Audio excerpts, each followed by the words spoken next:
ആദ്യമായിട്ടൊരു കാർ എടുക്കാൻ നിൽക്കുന്നതിന് മുന്നിൽ ഒരുപാട് കൺഫ്യൂഷൻസ് ആണ് എല്ലാ ബ്രാൻഡിൻ്റെ ലൈനപ്പ് നോക്കുന്ന സമയത്ത് ഉണ്ടാവുക. സോ അവരെ ഹെൽപ്പ് ചെയ്യാനായിട്ട് ഇന്ന് ഞാൻ ഒരു 3 വാഹനങ്ങൾ എൻ്റെ ഫേവറേറ്റ് ലിസ്റ്റിൽ, അല്ലെങ്കിൽ നിങ്ങളൊരു പുതിയതായിട്ട് ആദ്യമായിട്ടൊരു കാർ നിങ്ങളുടെ ഫാമിലിയിലേക്ക് എടുക്കാൻ പോകുന്നവർക്കുള്ള ഹെൽപ്പ് ചെയ്യാൻ വേണ്ടിയിട്ട് ഒരു 3 കാറുകൾ സജസ്റ്റ് ചെയ്യാൻ പോവുകയാണ്. അതിന് ഒരുപാട് ബഡ്ജറ്റ് ഞാൻ ഉദ്ദേശിക്കുന്നത്, അതായത് 10 ലക്ഷം ബഡ്ജറ്റിനകത്ത് കിട്ടുന്ന വാഹനങ്ങളാണ് നമ്മൾ ലിസ്റ്റ് ചെയ്തിട്ടുള്ളത്. അതിൻ്റെ കാരണം ആദ്യത്തെ കാറാകുമ്പോൾ എന്തായാലും വളരെ എക്സ്പെൻസീവ്, അങ്ങനെ എടുക്കുന്നതുകൊണ്ട് കുഴപ്പമില്ല, എന്നാൽ അത്രയും അങ്ങനത്തെ ഒരു ചോയ്സ് ആളുകൾക്ക് ഉണ്ടാവില്ല എന്നുള്ളതുകൊണ്ട് നമ്മൾ 10 ലക്ഷത്തിനകത്ത് കിട്ടുന്ന ഏറ്റവും ബെസ്റ്റ് കാറുകൾ എന്നുള്ളതാണ് ഈ ഒരു വീഡിയോയുടെ കൺസെപ്റ്റ്. അതിലെല്ലാം പറയുന്നത് ജസ്റ്റ് ഇന്ന മോഡൽ എടുത്തോന്ന് മാത്രം പറയല്ല, എന്തുകൊണ്ട് ആ മോഡൽ, അതിൻ്റെ എഞ്ചിൻ എങ്ങനെയാണ്, മൈലേജ് എത്ര കിട്ടുന്നുണ്ട്, ഒരു 5 കൊല്ലം അത് ഉപയോഗിക്കുമ്പോൾ നമുക്ക് എത്രത്തോളം മെയിൻ്റനൻസ് വരും, സ്പേസ് എങ്ങനെയുണ്ട്, ബൂട്ട് സ്പേസ് എങ്ങനെയുണ്ട്, ക്യാബിൻ എങ്ങനെയാണ്, അങ്ങനെ വിശദമായിട്ട് പറയാൻ പോവാണ്. അതിൽ നമ്പർ 1, അതായത് ഞാൻ ഇതൊരു ഓർഡർ ഒന്നും നോക്കണ്ട കേട്ടോ, ഞാൻ ജസ്റ്റ് ഒരു 3 വണ്ടികൾ പറയുന്നു എന്നുള്ളൂ, അല്ലെങ്കിൽ ആദ്യം പറയുന്നതാണ് ഏറ്റവും നമ്പർ 1 ആയിട്ട് സജസ്റ്റ് ചെയ്യുന്നത്, അങ്ങനെയല്ല, 3 ഞാൻ ഒരുപോലെ സജസ്റ്റ് ചെയ്യുന്ന വാഹനങ്ങളാണ്, നിങ്ങളുടെ യൂസിനനുസരിച്ച് എടുക്കാമെന്നുള്ളതേ ഉള്ളൂ. സോ അതിൽ ആദ്യത്തെ മാരുതി സുസുക്കി ബലേനോ ആണ്. ഇത് പറയാൻ കാരണം ആദ്യത്തെ റീസൺ എന്ന് പറഞ്ഞാൽ ഏറ്റവും വാല്യൂ ഫോർ മണി ആയിട്ടുള്ള ഒരു വാഹനമാണ് എന്നുള്ളതാണ്. നമ്മൾ കൊടുക്കുന്ന പൈസക്കുള്ള മൂല്യം തരുന്ന ഫീച്ചേഴ്സ് നമുക്ക് ബലേനോയിൽ മാരുതി കൊണ്ട് തന്നിട്ടുണ്ട് എന്നുള്ളതാണ്. രണ്ടാമത്തെ കാര്യം, ഇൻഡസ്ട്രിയിലെ തന്നെ ഏറ്റവും ബെസ്റ്റ് എഞ്ചിൻ നമുക്ക് 10 ലക്ഷത്തിനകത്ത് കിട്ടുന്നത് ഈ ഒരു എഞ്ചിനാണ്. 1.2 ലിറ്റർ 4 സിലിണ്ടർ പെട്രോൾ എഞ്ചിനാണ്. ബട്ടർ സ്മൂത്ത് ഒക്കെ എന്ന് പറഞ്ഞു കഴിഞ്ഞാൽ വാഹനം അത്രയും സൈലൻ്റ് ആണ്, സ്റ്റാർട്ട് ചെയ്ത് അറിയാൻ പോലും പറ്റില്ല, അത്രയും സ്മൂത്ത് ആയിട്ടുള്ള എഞ്ചിൻ. അത് ഓടിക്കുമ്പോഴാണെന്നുണ്ടെങ്കിലും അത്യാവശ്യം ലോ ആൻഡ് ടോർക്ക് നമുക്ക് തരും. അതായത് 90 PS 113 ന്യൂട്ടൺ മീറ്റർ ടോർക്കാണ് ഇതിൻ്റെ ഒരു പവർ ഫിഗേഴ്സ് എന്ന് പറഞ്ഞാൽ. നമ്മുടെ കേരളത്തിലെ റോഡിലൊക്കെ ഓടിക്കാൻ അത്യാവശ്യം അടിപൊളിയായിട്ട് നമുക്ക് കൊണ്ടുനടക്കാനായിട്ട് പറ്റും.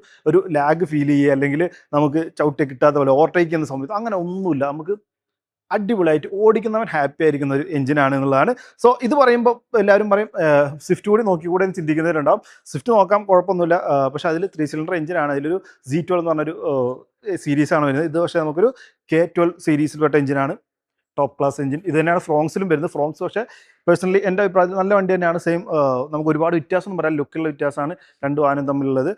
ലുക്കിന് വേണ്ടിയിട്ടാണ് ഒരുപാട് ഫ്രോങ്സ് എടുക്കുന്നത്. പക്ഷേ ഞാൻ ബലേനോ തന്നെ പറയാൻ കാരണം എന്താ വെച്ചാൽ കുറച്ചുകൂടി വാല്യൂ ഫോർ മണി പാക്കേജ് നമുക്ക് ബലേനോ തരുന്നത്. അതായത് നിങ്ങൾ ഫ്രോങ്സിൻ്റെ ഡെൽറ്റ വേരിയൻ്റ് എടുക്കുന്ന പൈസക്ക് ബലേനോയുടെ സീറ്റ വേരിയൻ്റ് കിട്ടും. അതായത് അപ്പോൾ നമുക്ക് അലോയ് വീൽസ് അടക്കം ഒരുപാട് ഫീച്ചേഴ്സ് ഇതിൽ ആഡ് ആയി കിട്ടുമെന്നുള്ളതാണ്. അതുകൊണ്ടാണ് ഞാൻ പറഞ്ഞൊരു 60,000-70,000 ഒക്കെ വർത്തായ ഒരു വാല്യൂ ആയിട്ട് നമുക്ക് കൂടുതലായിട്ടുള്ള ഫീച്ചേഴ്സ് ഇതിൽ കിട്ടും.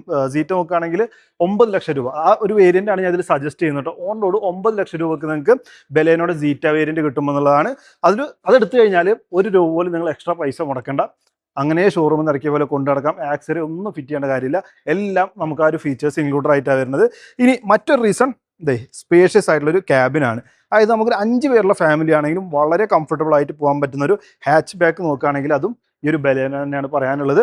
സുഖമായിട്ടിരിക്കാമെന്നുള്ള ഒരു പ്രീമിയം ഹാച്ച് ബാക്ക് കാറ്റഗറി വരുന്നതുകൊണ്ട് തന്നെ അത്യാവശ്യം നോർമൽ ഹാച്ച് ബാക്കിനായി നീളം വരുന്നുണ്ട്. മുന്നിലും അത്യാവശ്യം നീളം, എന്നെ പോലുള്ള ഒരാൾ ഇരുന്നാലും നമുക്ക് പിന്നെയും അത്ര തന്നെ സൈസുള്ള ഒരാൾക്ക് പുറകിലിരിക്കാവുന്ന അത്രയും സ്പേഷ്യസ് ആയിട്ടുള്ള ക്യാബിനാണ്. അത്രയൊക്കെ സ്പേസ് തരുമ്പോഴും ബൂട്ട് ഒട്ടും കോംപ്രമൈസ് ചെയ്തില്ല. 318 ലിറ്ററിൻ്റെ ബൂട്ട് സ്പേസും വരുന്നുണ്ട്. സോ നമുക്ക് അത്യാവശ്യം ലോക്കൽ ഓട്ടങ്ങൾ മാത്രമല്ല, ഒരു റോഡ് ട്രിപ്പ് പോലാത്ത കാര്യങ്ങൾ, ലോങ് ഡ്രൈവ് പോകുകയാണെന്നുണ്ടെങ്കിലും നമുക്ക് അത്യാവശ്യം അടിപൊളിയായിട്ട് ഫുൾ ഫാമിലിക്ക് ഒരു ലോങ് ട്രിപ്പ്, റോഡ് ട്രിപ്പൊക്കെ പോകാൻ പറ്റുന്ന കാറ്റഗറി വാഹനമാണ് എന്ന് വേണമെങ്കിൽ പറയാം. അപ്പോൾ സ്റ്റാർട്ടിംഗ് പ്രൈസ് ഇനിയിപ്പോൾ അത്രയും ബഡ്ജറ്റിൽ 9 ലക്ഷം, അത് ഞാൻ റെക്കമെൻഡ് ചെയ്യുന്ന ഒരു വേരിയൻറ്റ് പറഞ്ഞു എന്നുള്ളതേ ഉള്ളൂ. അതല്ലെങ്കിൽ പോലും 7,04,000 രൂപ ഓൺ റോഡ് പ്രൈസിന് നമുക്ക് ബലേനോ സ്റ്റാർട്ടിംഗ് വേരിയൻറ്റ് സിഗ്മ കിട്ടുന്നുണ്ട്. അത് നിങ്ങൾ നോക്കുകയാണെങ്കിൽ ഇപ്പോൾ ഓണം ഓഫേഴ്സ് ഒക്കെ റൺ ചെയ്യുന്നതുകൊണ്ട് ഓഫേഴ്സിൽ നിങ്ങൾക്ക് പർച്ചേസ് ചെയ്യാനായിട്ട് പറ്റും. ഇനി ഓട്ടോമാറ്റിക് നോക്കുന്നവർക്കാണെങ്കിൽ 8,60,000 രൂപയിൽ ബലേനോയുടെ ഓട്ടോമാറ്റിക് കിട്ടുന്നുണ്ട്. സോ അങ്ങനെ എല്ലാം പോസിറ്റീവ് മാത്രം പറയാനുള്ള ഒരു വാഹനമായിട്ടാണ് ബലേനോ ഞാൻ കാണുന്നത്. ഇതിൽ ഇനിയൊരു കാര്യം നിങ്ങൾ കൺസേൺ ആയിട്ട് എടുക്കേണ്ട ഒരൊറ്റ കാര്യം ഞാൻ അതിൽ ചിന്തിക്കുന്നുള്ളൂ. ഈ വർഷം അവസാനമൊക്കെ ആയിട്ട് ബലേനോക്ക് ഒരു ഫേസ് ലിഫ്റ്റ് വരുന്നുണ്ട്, അതായത് പുതിയ മോഡൽ ഇറങ്ങാനായിട്ടുണ്ട്. സോ നിങ്ങൾ പെട്ടെന്ന് വാഹനം നോക്കുന്നുണ്ടാണെങ്കിൽ ഇതെടുത്തോ, അതൊന്നും മൈൻഡിൽ വെക്കേണ്ട കാര്യമില്ല എന്നുള്ളതാണ് പേഴ്സണലി എൻ്റെ അഭിപ്രായം. അതല്ല, പെട്ടെന്ന് വാഹനം നോക്കുന്നില്ല, നമുക്ക് സമയം എടുത്തിട്ട് എടുത്താലും മതി എന്നുണ്ടെങ്കിൽ ആ പുതിയ മോഡൽ വന്നിട്ട് നിങ്ങൾ ചൂസ് ചെയ്താലും മതി ബലേനോ നോക്കുന്നത് എങ്കിൽ. സോ ബലേനോ അഭിപ്രായം നിങ്ങൾക്ക് പറയാം. മൈലേജ് പറയാൻ വിട്ടുപോയി, അതും മറ്റൊരു ഹൈലൈറ്റ് ആണ്. മൈലേജ് ഏകദേശം നിങ്ങൾക്ക് എങ്ങനെ ഓടിച്ചാലും, ആദ്യമായിട്ട് ഓടിക്കാൻ പഠിച്ചവൻ ഓടിച്ചാലും ഏതറിയാത്തവർ ഓടിച്ചാലും 16 കുറയാത്തൊരു മൈലേജ് കിട്ടും. 16 ഇട്ടു ഹൈവേയിൽ മാത്രം പോകണമെന്നുണ്ടെങ്കിലൊക്കെ ലോങ് ട്രിപ്പ് പോകുന്ന സമയത്ത് 20+ നിങ്ങൾക്ക് ഈ ഒരു എഞ്ചിൻ മൈലേജും തരും. അപ്പോൾ ഒരുപാട് പോസിറ്റീവ് ഉള്ളൊരു വാഹനമാണ് ബലേനോ. അടുത്ത 2 മോഡലും പറയാൻ പോകുന്നത് SUV തന്നെയാണ്, ഇല്ലെങ്കിൽ ഇത് ഇൻകംപ്ലീറ്റ് ആയി പോകും ഈ വീഡിയോ. സെക്കൻഡ് നമ്മുടെ ഹ്യുണ്ടായി വെന്യൂ പറയാനായിട്ട് പ്രധാന 2 റീസൺ ഉണ്ട്. ഒന്ന് സ്വാഭാവികമായിട്ട് നേരത്തെ പറഞ്ഞ പോലെ തന്നെ നമുക്ക് 4 സിലിണ്ടർ എഞ്ചിൻ വരുന്നതാണ്. പക്ഷേ 4 സിലിണ്ടർ എഞ്ചിൻ വരുന്ന മറ്റ് SUV നമുക്ക് കോമ്പാക്ട് SUV സെഗ്മെന്റിൽ കിട്ടാൻ, അല്ലെങ്കിൽ ഒരു ബഡ്ജറ്റിൽ 10 ലക്ഷം റേഞ്ചിലേക്ക് കിട്ടാനുണ്ട്. വെന്യൂവിന്റെ ഒരു ബേസ് വേരിയന്റ് HX2 നോക്കുകയാണെങ്കിൽ ഏകദേശം ഓൺ റോഡ് വരുന്നത് 9,41,000 രൂപയാണ്. ഇനി ഇതിന്റെ ഒരു സെക്കൻഡിലേക്ക് പോകുകയാണെങ്കിൽ നിങ്ങൾക്ക് ബഡ്ജറ്റ് ഉണ്ടെങ്കിൽ ആ ഒരു വേരിയന്റിലേക്ക് പോകാം, ഏകദേശം 10,56,000 രൂപയിൽ നമുക്ക് കിട്ടും. സോ എഞ്ചിൻ അല്ലാതെ, എഞ്ചിൻ നമുക്കറിയാം ഇതും വളരെ റിഫൈൻഡ് ആയിട്ടുള്ള റിലയബിൾ ആയിട്ടുള്ള എഞ്ചിനാണ്. സ്മൂത്ത് ആക്കി പറഞ്ഞാൽ സെഗ്മെന്റ് തന്നെ ബെസ്റ്റ് ആണ് ഓടിക്കാനായിട്ട്. നമുക്ക് 1200 AC 4 സിലിണ്ടർ പെട്രോൾ എഞ്ചിനാണ്, 83 PS 113 Nm ടോർക്കും പ്രൊഡ്യൂസ് ചെയ്യും. ഏകദേശം മൈലേജ് നോക്കുകയാണെങ്കിൽ റിയൽ വേൾഡിൽ 13 to 15 നമുക്ക് എക്സ്പെക്ട് ചെയ്യാനായിട്ട് പറ്റും. അതായത് ഓൺ റോഡിൽ നമുക്ക് കേരളത്തിലെ റോഡിലൊക്കെ കിട്ടുമെന്നുള്ളതാണ്. ഇനി അത് ഒഴിച്ചു നിർത്തിയാൽ അതൊരു സെക്കൻഡ് ഒപ്പീനിയൻ ആണ്. രണ്ടാമത്തെ, അതായത് ഫസ്റ്റ് ആയിട്ട് നമുക്ക് വെന്യൂ സെലക്ട് ചെയ്യാനുള്ള കാരണം ഇതിലെ സ്പേഷ്യസ് ആയിട്ടുള്ള ക്യാബിൻ ആണെന്ന് പറയുന്നത്. അതായത് നമുക്ക് ഈ സെഗ്മെന്റിൽ ഈ പറഞ്ഞ പോലെ 4 സിലിണ്ടർ എഞ്ചിൻ വരുന്നുണ്ട്, ഒരുപാട് ഓപ്ഷൻസ് വരുന്നുണ്ട്. പക്ഷേ ഇത്രയും സ്പേസ് കിട്ടുന്ന ഒരു കോമ്പാക്ട് SUV വേറെ ഇല്ല എന്നുള്ളതാണ്. പഴയ വെന്യൂ വെച്ച് നോക്കുന്നവർ ചിലപ്പോൾ എവിടെ സ്പേസ് എന്ന് ചിന്തിക്കും. പക്ഷേ പഴയ വെന്യൂ അല്ല, പുതിയ വെന്യൂവിൽ വീൽ ബേസ് കാര്യങ്ങളൊക്കെ മാറ്റിയിട്ടുണ്ട്, പ്ലാറ്റ്ഫോം മാറിയിട്ടുണ്ട്. സോ അതുകൊണ്ട് തന്നെ നമുക്കുള്ളിൽ സ്പേഷ്യസ് ആയിട്ടുള്ള ക്യാബിൻ കിട്ടുന്നുണ്ട്.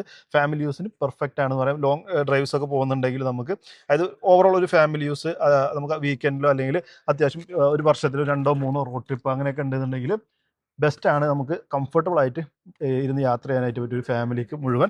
അതിനനുസരിച്ചുള്ള ബൂട്ട് സ്പേസ് വരുന്നുണ്ട്. കമ്പാരിറ്റീവ്ലി നമുക്ക് ബലേനൊക്കെ ബൂട്ട് സ്പേസ് എന്തായാലും നമുക്ക് ഇത് ലഭിക്കുന്നുണ്ട്. ഒരു 190 mm ഗ്രൗണ്ട് ക്ലിയറൻസ്. അങ്ങനെ അത്യാവശ്യം നമ്മളൊരു ഓവറോൾ നമ്മൾ ചിന്തിക്കുന്ന, നമ്മൾ കേരള റോഡ് കണ്ടീഷനൊക്കെ നമ്മൾ ചിന്തിക്കുന്ന രൂപത്തിലുള്ള ഒരു ഓവറോൾ പാക്കേജ് ആണ് വെന്യൂ എന്ന് പറയാം. ഇനി മെയിൻ്റനൻസിൻ്റെ കാര്യത്തിലേക്ക് വരികയാണെന്നുണ്ടെങ്കിൽ ഒരു 50,000 കിലോമീറ്റർ ഓടുന്ന സമയത്ത് നമുക്ക് 20,000 to 25,000 ഏകദേശം നമുക്ക് പീരിയോഡിക് മെയിൻ്റനൻസിൽ ചിലവ് വരുന്നുള്ളൂ. അതും ഏകദേശം മാരുതിയോട് അടുത്ത് നിൽക്കുന്നത്. അതായത് വണ്ടി വലുതായെങ്കിലും നമുക്ക് ഏകദേശം ആ ഒരു സെഗ്മെന്റിൽ, അല്ലെങ്കിൽ ആ ഒരു പ്രൈസ് റേഞ്ചിൽ തന്നെ നമുക്ക് മെയിൻ്റനൻസ് കോസ്റ്റും പിടിച്ചെടുത്താനായിട്ട് പറ്റുന്ന ഒരു മോഡൽ കൂടിയാണ് ഹ്യുണ്ടായി വെന്യൂ. സോ സ്പേസിന്റെ കാര്യത്തിലും ബെറ്റർ എഞ്ചിൻ ഉള്ളത് കൊണ്ടും നിങ്ങൾ ഒരു 10 ലക്ഷം റേഞ്ചിലൊക്കെ, അതായത് ഫ്ലെക്സിബിൾ ആണ്, ഒരു 10 ആക്കാം, അല്ലെങ്കിൽ ഒരു 9 ആ രൂപത്തിൽ നിൽക്കുന്നവർക്കും പരിഗണിക്കാൻ പറ്റുന്ന ഒരു മോഡലാണ് ഹ്യുണ്ടായി വെന്യൂ.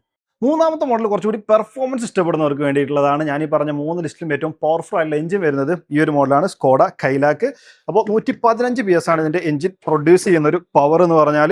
നമുക്ക് 1 ലിറ്റർ 3 സിലിണ്ടർ TSI എഞ്ചിനാണ്. TSI എഞ്ചിൻ എന്ന് പറഞ്ഞാൽ അത്യാവശ്യം ഫോക്സ്വാഗൺ സ്കോഡയിലൊക്കെ വരുന്ന ടെക്നോളജിയാണ്. അതായത് ചെറിയ എഞ്ചിനുകളിൽ തന്നെ അത്യാവശ്യം റിഫൈൻമെന്റ് നമുക്ക് ഫീൽ ചെയ്യുന്നതാണ്. ഇത് 3 സിലിണ്ടർ ആണെങ്കിൽ പോലും നമുക്കൊരു ഒരുപാട് ഒരു വിറയല് കാര്യങ്ങൾ, വൈബ്രേഷൻ ഒന്നും നമുക്ക് ഉള്ളിലേക്ക് അധികം കിട്ടില്ല എന്നുള്ളതാണ് ഇതിന്റെ ഏറ്റവും വലിയ അഡ്വാൻറ്റേജ്.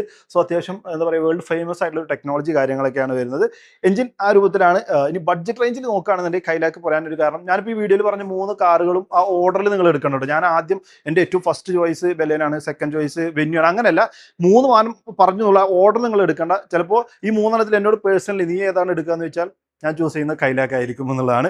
അപ്പോൾ പ്രൈസ് നോക്കുകയാണെങ്കിൽ സ്റ്റാർട്ട് ചെയ്യുന്ന ബേസ് വേരിയന്റ് ക്ലാസിക് എന്ന് പറയാം 9,10,000 രൂപക്ക് നമുക്ക് ഓൺ റോഡ് വിലയിൽ കിട്ടുന്നുണ്ട്. അതിന്റെ സെക്കൻഡ് വേരിയന്റും 9,82,000. അതായത് ആദ്യത്തെ 2 വേരിയന്റും 10 ലക്ഷത്തിനകത്ത് ഓൺ റോഡ് വിലയിൽ കിട്ടുന്ന ഒരു വാഹനം കൂടിയാണ്. അതും ഇത്രയും പെർഫോമൻസ് ചെയ്യുന്ന ഒരു ടർബോ പെട്രോൾ എഞ്ചിനും വരുന്നുണ്ട് എന്നുള്ളതാണ്. ഓട്ടോമാറ്റിക് നോക്കുന്നവർക്ക് 11 ലക്ഷത്തിൽ ഓട്ടോമാറ്റിക്കും സ്റ്റാർട്ട് ചെയ്യുന്നുണ്ട്. അങ്ങനെയുള്ള ഒരുപാട് ഡിഫറൻസ് വരുന്നുണ്ട്. പിന്നെ ഇതിപ്പോൾ ഒരു 360 ക്യാമറ അത്രയും കാര്യങ്ങളൊക്കെ ആഡ് ചെയ്തിട്ടുള്ള ഒരു ബേസ് വേരിയന്റ് ആണ്. 9.99 lakhs ഈ ഒരു ഓണത്തിന് വെക്കുന്നത്. അതായത് 10 ലക്ഷത്തിന് ഇൻക്ലൂഡ് 360 ക്യാമറ കാര്യങ്ങളെല്ലാം ആഡ് ചെയ്തിട്ട് ഇതിന്റെ ബേസ് വേരിയന്റ് വരുന്നുണ്ട് എന്നുള്ളതാണ്. ബൂട്ട് സ്പേസും ഞാൻ ഈ പറഞ്ഞ 3 വാഹനങ്ങളെക്കായി കൂടുതലാണ്. 442 ലിറ്ററിന്റെ ബൂട്ട് സ്പേസ് നമുക്ക് കൈലാക്കിൽ വരുന്നുണ്ട്. സോ ഇൻഫർടൈൻമെന്റ് അവർ മാറ്റിയതുകൊണ്ട് അതിന്റെ പാനൽ ഇവിടെ ഉണ്ട്. ബേസ് വേരിയന്റ് നോർമലി നമുക്ക് ഇൻഫർടൈൻമെന്റ് വരുന്നില്ല. അപ്പോൾ ഹ്യൂജ് ബൂട്ട് സ്പേസും ഈ 3 വാഹനങ്ങളിലും വെച്ച് വരുന്നത് കൈലാക്കിനാണ്. ഇതിൽ ഇനിയിപ്പോൾ ഒരു കുറവ് എന്തെങ്കിലും പറയാനുണ്ടെങ്കിൽ നമുക്ക് സ്പേസ് ആണ് പുറകിൽ. അതായത് സെക്കൻഡ് റോയിൽ ഇത്തിരി സ്പേസ് കുറവാണ് എന്നുള്ളതാണ്. അതിനാണ് നമ്മൾ ബലേനോയും നമ്മൾ വെന്യൂ ഒക്കെ കണ്ടപ്പോൾ അത്യാവശ്യം ഹ്യൂജ് സ്പേസ് ഉണ്ടായിരുന്നു. ഇപ്പോൾ 6 ഡേറ്റിൽ എനിക്ക് ജസ്റ്റ് ഓക്കെ എന്ന് പറയാവുന്നതാണ്. എന്ന് വെച്ചാൽ ഒരു ലോങ് ഡ്രൈവ് കാര്യങ്ങൾ പോകുമ്പോൾ ഞാൻ കംഫർട്ടബിൾ അല്ല എന്നുള്ളതാണ് എനിക്ക് പറയാനുള്ളത്. കറക്റ്റ് സ്പേസ് ആണ്. ഇങ്ങനെ ഇരുന്നിട്ട് ഒരു 19 കിലോമീറ്റർ ഒക്കെ പോകാം, അത്രേ പറ്റുള്ളൂ. ഒരു ഫുൾ ഡേയിൽ നമുക്കൊരു 100 കിലോമീറ്റർ അകത്തുള്ള ഓട്ടങ്ങളെ പറ്റുള്ളൂ പുറകിലൊക്കെ ഇരുന്ന് യാത്ര ചെയ്യുമ്പോൾ. അത് എൻ്റെ അത്ര സൈസ് ഉള്ള ഒരു കാര്യമാണ് പറഞ്ഞത്. അല്ലാത്തവർക്ക് കംഫർട്ടബിൾ ആയിട്ട് ഇരിക്കാനായിട്ട് പറ്റും. പിന്നെ ബാക്ക് സസ്പെൻഷൻ കുറച്ച് സ്റ്റിഫാണ്. അപ്പോൾ റിയറിലെ കംഫർട്ട് കമ്പാരിറ്റീവ്ലി ഞാൻ ഈ പറഞ്ഞ വാഹനങ്ങൾ വെച്ച് നോക്കുമ്പോൾ കുറവാണെന്നുള്ളതാണ് ഇതിലൊരു കുറവ് എനിക്ക് ഫീൽ ചെയ്തിട്ടുള്ളത്.